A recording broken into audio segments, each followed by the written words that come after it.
മാന്യ പ്രേക്ഷകർക്ക് എൻ്റെ പ്രണാമം. ഒരു 4 വർഷങ്ങൾക്ക് മുമ്പ് അമേരിക്കയിലെ വാഷിങ്ടണിൽ ഒരു Kerala Hindus of North America KHNAയുടെ ധന്യമായ സമ്മേളനത്തിന്, എല്ലാ 2 വർഷവും കൂടുമ്പോൾ നടക്കുന്ന സമ്മേളനത്തിന് ഞാൻ പോയിരുന്നു. വാഷിങ്ടണിൽ നടക്കുന്ന സമ്മേളനത്തിന് വളരെ അടുക്കും ചിട്ടയോടുകൂടിയാണ് എല്ലാ കാര്യങ്ങളും നടന്നിരുന്നത്. 4 വർഷമല്ല, 6-7 വർഷമായി തോന്നുന്നു. ഞാൻ രാവിലെ വളരെ നേരത്തെ എഴുന്നേക്കാറുണ്ട്. ഏതാണ്ട് ജൂലൈ 1, 2, 3, 4, 5 ദിവസങ്ങളിലാണ് എല്ലാ വർഷവും നടത്താറുള്ളത്. അപ്പൊ ജൂണിൽ നമ്മൾ അവിടെ എത്തും, ജൂൺ 30-ന്.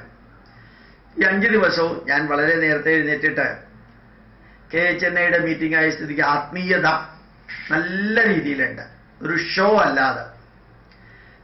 രാവിലെ 5:30 മണിക്ക് അവിടുത്തെ 5-5:30 മണിക്ക് തന്നെ വിളക്ക് കത്തിച്ച് ഗണപതി ഹോമമൊക്കെ നടത്തി കുറേ പേര് വന്ന് ഭജന അല്ലെങ്കിൽ കീർത്തനം ചെല്ലാറുണ്ട്. ഒരു ദിവസം ഞാൻ നേരത്തെ 5:30 മണിക്ക് തന്നെ ഞാനവിടെ പോയിരുന്നു. ഞാൻ മാത്രമേ ഉണ്ടായിരുന്നുള്ളൂ. പിന്നെ വേറൊരു സ്ത്രീ വന്നു. അവര് വിഗ്രഹത്തിന്റെ അടുത്ത് ചെന്നിരുന്ന് അവര് ഉറക്കെ പ്രാർത്ഥന കീർത്തനങ്ങൾ ചൊല്ലി. ഞാനൊരു മൂലയ്ക്കായിരുന്നു. ഇത്ര ഉറക്കെ ചൊല്ലേണ്ട ആവശ്യമുണ്ടോ എന്ന് ഞാൻ വിചാരിച്ചു. സാധാരണഗതിയിൽ കീർത്തനം ആയാലും പ്രാർത്ഥനയായാലും എല്ലാം, വേദമന്ത്രമായാലും 5 മീറ്റർ, ഏതാണ്ട് 5 മീറ്റർ റേഡിയസിനകത്ത് കേൾക്കത്തക്ക വിധത്തിലാണ് ചൊല്ലേണ്ടത്. മനനേന ത്രായതേ ഇതി മന്ത്രം 5 മീറ്റർ റേഡിയസിൽ. ഇവർ വളരെ ഉറക്കെ ചൊല്ലുന്നില്ല, ഹോൾ മുഴുവൻ കേൾക്കാം. ഞാൻ ആ മൂലയ്ക്കിരുന്നു. ഇതെല്ലാം കഴിഞ്ഞ് അവരുടെ പ്രാർത്ഥനയെല്ലാം കഴിഞ്ഞ് കീർത്തനങ്ങളൊക്കെ ചൊല്ലിയിട്ട് അവരെൻ്റെ അടുത്ത് വന്നു. ഗോപാലകൃഷ്ണൻ സാറേ, ഞാൻ പറഞ്ഞതിൽ വല്ല തെറ്റുണ്ടോ? ഞാൻ മന്ത്രം ചൊല്ലിയതിൽ വല്ല തെറ്റുണ്ടോ എന്നൊക്കെ ചോദിച്ചു. നമ്മൾ ഒരു തെറ്റുമില്ല, നന്നായിരുന്നു, വളരെ നന്നായിരുന്നു. എന്നാലും സാറിന് അതിൻ്റെ അഭിപ്രായം എന്താണ്? ഞാൻ പറയും, എനിക്ക് പ്രത്യേകിച്ച് അഭിപ്രായമൊന്നുമില്ല, ഓരോരുത്തർക്ക് അവനവന് ഇഷ്ടമുള്ള മാതിരി ചൊല്ലാം മാത്രമേ ഉള്ളൂ. പക്ഷെ ഒരു കാര്യമുണ്ട്, നമ്മൾ പ്രാർത്ഥന ചൊല്ലുമ്പോൾ അർത്ഥം അറിയണമെന്ന് നിർബന്ധമുണ്ട്. വേദമന്ത്രം ചൊല്ലുമ്പോൾ അർത്ഥം അറിയണം നിർബന്ധം ഇല്ല. പുരാണമന്ത്രങ്ങളും ഇതിഹാസ മന്ത്രങ്ങളും ചൊല്ലുമ്പോഴും അർത്ഥം അറിയണമെന്ന് നിർബന്ധമില്ല. അർത്ഥം അറിയുകയാണെങ്കിൽ നല്ലതായി, അത്രയേ ഉള്ളൂ.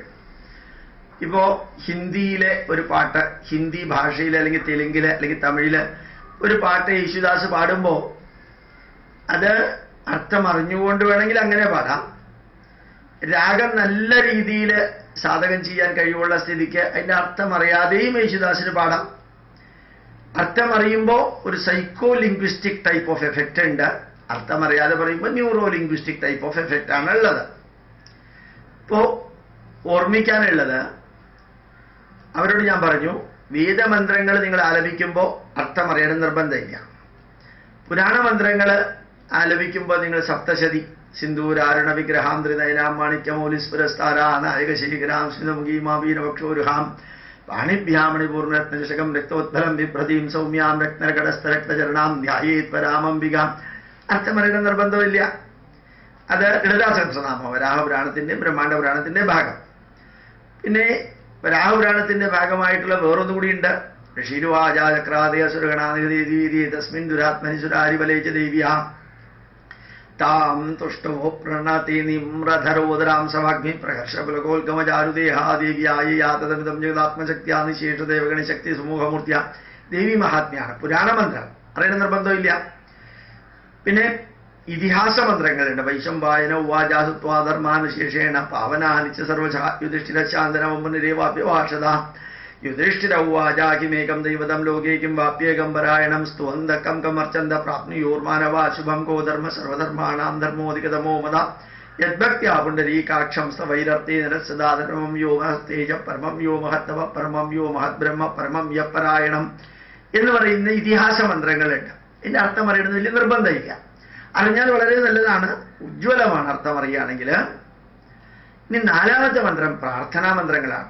അപ്പോ മന്ത്രതുല്യമായിട്ടുള്ളതാണ്.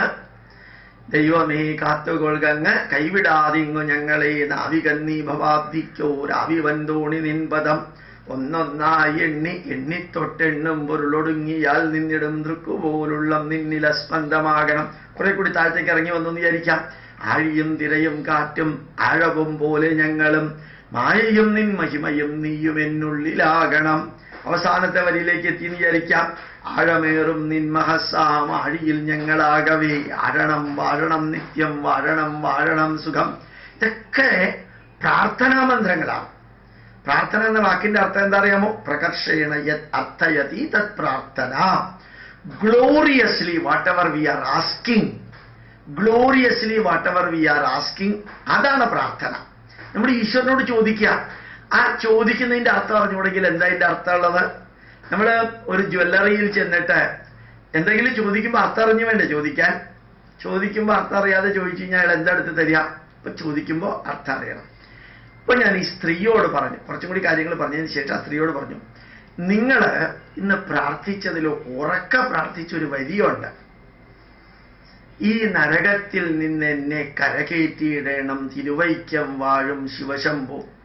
ഒരു വരിയാണ് നിങ്ങൾ പറഞ്ഞു. അതിന്റെ അർത്ഥം അറിയോ? സാറേ അതിന്റെ അർത്ഥമൊന്നും എനിക്ക് അറിഞ്ഞുകൂടാ സാറേ. ഞാൻ അങ്ങനെ അർത്ഥം അറിഞ്ഞിട്ടും അങ്ങനെയൊന്നും പ്രാർത്ഥിക്കാറില്ല. എല്ലാ ദിവസവും പ്രാർത്ഥിക്കാറുണ്ട്, എൻ്റെ അച്ഛനും അമ്മയും പ്രാർത്ഥിച്ച മാതിരി. അതിന്റെ അർത്ഥം അറിയാൻ ബുദ്ധിമുട്ടുണ്ടോ? ഇപ്പൊ സാറ് പറയുമ്പോഴാണ് അർത്ഥം അറിയാൻ അത്ര ബുദ്ധിമുട്ടില്ല എന്ന് മനസ്സിലായത്. ഈ നരകത്തിൽ നിന്ന് എന്നെ കരകയറ്റിയിടണം തിരുവൈക്കം വാഴും ശിവശംഭോ. ഇതിലർത്ഥം അറിയാൻ പ്രത്യേകിച്ചൊന്നുമില്ലല്ലോ. ഇപ്പൊ മനസ്സിലായി സാറേ.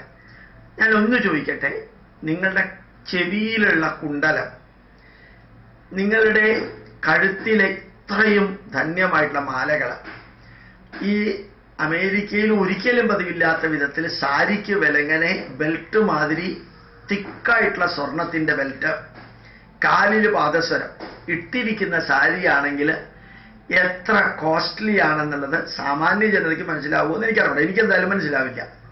ഇടത്തെ കയ്യിലും വലത്തെ കയ്യിലും അതിഗംഭീരമായിട്ടുള്ള സ്വർണത്തിന്റെ വളകളും സ്വർണത്തിന്റെ വാച്ചും, ഇങ്ങനെ സുഖസന്തോഷത്തോടുകൂടി ജീവിക്കുന്ന നിങ്ങൾ ഇപ്പൊ ജീവിക്കുന്നത് നരകത്തിലാണെങ്കിൽ ഈ നരകത്തിൽ നിന്ന് നിങ്ങളെ കര കയറ്റി എവിടേക്കാ വിടുക ഈശ്വരൻ? ഇത് നരകമാണെങ്കിൽ ഇതിന്റെ ഓപ്പോസിറ്റ് അല്ലേ സ്വർഗം? അപ്പൊ നിങ്ങളെ എങ്ങോട്ടാ വിടുക? ഇത്രയും സമ്പത്ത് നിങ്ങളെ നോക്കിയാൽ തന്നെ അറിയാം, അസാധാരണമാം വിധത്തിൽ റിച്ച് ആയിട്ടുള്ള ഒരു കുടുംബത്തിൽ നിന്നാണ്. ഏതായാലും കഴുത്തിലിട്ടിരിക്കുന്ന കയ്യിലിട്ടിരിക്കുന്നതും കൊല്ലം സുപ്രീം കോടതി അല്ലെന്ന് ഞാൻ വിചാരിക്കാം. വാഷിങ്ടണിൽ പോയിട്ട് തരേണ്ട ആവശ്യമില്ലല്ലോ. അതുകൊണ്ട് നല്ല സ്വർണമാണെങ്കിൽ നിങ്ങൾ റിച്ചാണ്.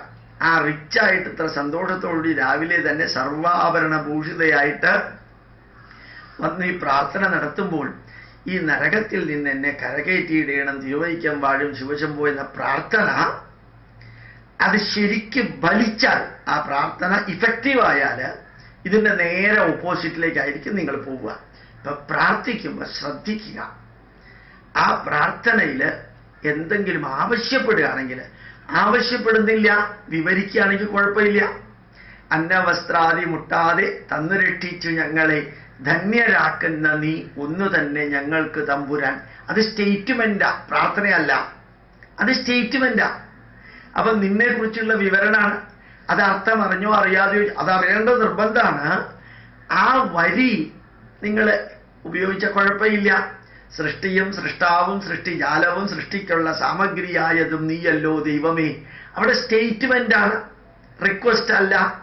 എന്ത് ഭംഗിയാട, ത്വമേവ മാതാച പിതാത്വമേവ ത്വമേവ ബന്ധുശ്ച സഖാത്വമേവ ത്വമേവ വിദ്യാച ദ്രവിണം ത്വമേവ ത്വമേവ സർവം മമ ദേവദേവ. സ്റ്റേറ്റ്മെന്റാണ്, സ്റ്റേറ്റ്മെന്റാണ്, വിവരണമാണ്, റിക്വസ്റ്റ് അല്ല.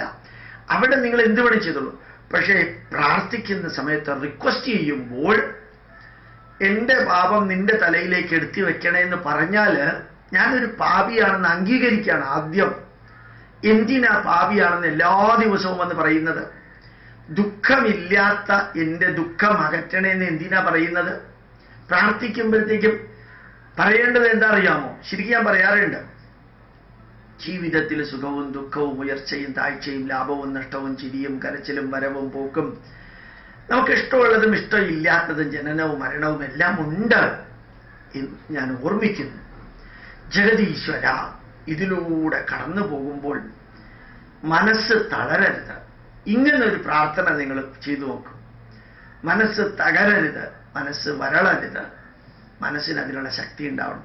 ഈ ജീവിതത്തെ എത്ര ധന്യമാക്കുന്ന പ്രാർത്ഥനയാണുള്ളത്. ഇത്രയും ഞാൻ ആ സ്ത്രീയോട് പറഞ്ഞു. എനിക്ക് നല്ലോണം അറിയാം അവർക്കത് ഇഷ്ടപ്പെടില്ല എന്ന്. ഞാൻ പ്രതീക്ഷിച്ച മാതിരി ഞാൻ പറഞ്ഞതൊന്നും അവർക്ക് ഇഷ്ടപ്പെട്ടില്ല. ഇനി നിങ്ങൾക്ക് ഇഷ്ടപ്പെട്ടോ എനിക്ക് അറിഞ്ഞുകൂടാ. ഞാൻ പറയുന്നതിൽ ചിലർക്ക് ഇഷ്ടപ്പെടും, ചിലർക്ക് ഇഷ്ടപ്പെടില്ല. അതൊക്കെ അവരുടെ സ്വാതന്ത്ര്യം. ഞാൻ പറയുന്നത് വസ്തുതകളാണ്. എനിക്ക് ഹിഡൻ അജണ്ട വലുതായിട്ടൊന്നും ഇല്ല. പക്ഷേ എൻ്റെ രാഷ്ട്രത്തെക്കുറിച്ചും എൻ്റെ ധർമ്മത്തെക്കുറിച്ചുള്ള ഹിഡൻ അജണ്ടയുണ്ട്. അത് ഹിഡനൊന്നുമല്ല, പച്ചയ്ക്ക് തുറന്നു പറയുന്നത് തന്നെയാണ്. ഈ രാഷ്ട്രവും ഈ ധർമ്മവും ലോകത്തിൽ ഏറ്റവും ഉജ്ജ്വലമാകണം. അത് മാത്രമേ ഉള്ളൂ ജീവിക്കുമ്പോൾ എൻ്റെ മനസ്സിലുള്ള ചിന്തകൾ. പ്രണാമം, നമസ്കാരം.